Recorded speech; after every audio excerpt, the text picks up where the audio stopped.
Les marchés, et comme tous les soirs, c'est avec Pauline Gratel. Bonsoir Pauline. Bonsoir.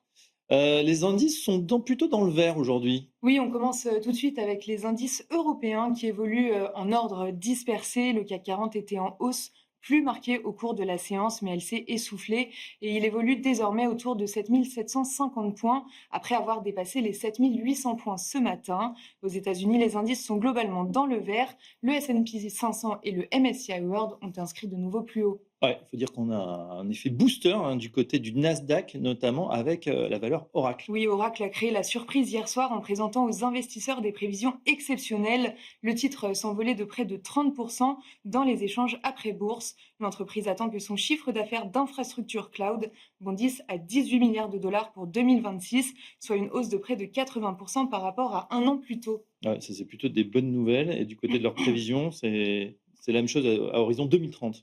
Oui, les revenus de cette activité d'infrastructure cloud devraient atteindre 144 milliards en 2030. La capitalisation boursière d'Oracle évolue aujourd'hui autour de 900 milliards de dollars. Le titre s'envole de 40% à l'ouverture de Wall Street. Dans son siège, Nvidia est en hausse de 4%.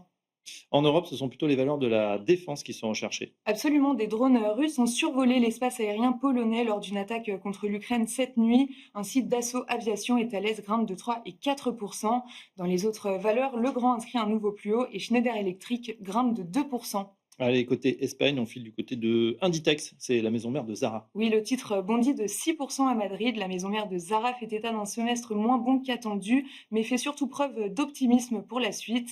Après des mois de faible demande à cause de la faiblesse du dollar, Inditex fait état d'une reprise des ventes depuis début août. Allez, on revient sur la France, où l'élection de Sébastien Lecornu en qualité de Premier ministre est un non-événement Oui, finalement. c'est ça, un non-événement en bourse en tout cas. Sur les marchés obligataires, le rendement français à 10 ans est stable autour de 3,45%. Le rendement allemand de même échéance évolue autour de 2,65%. Aux États-Unis, le rendement à 10 ans évolue autour de 4,05%. Sur le marché des changes, l'euro-dollar se traite à 1,17.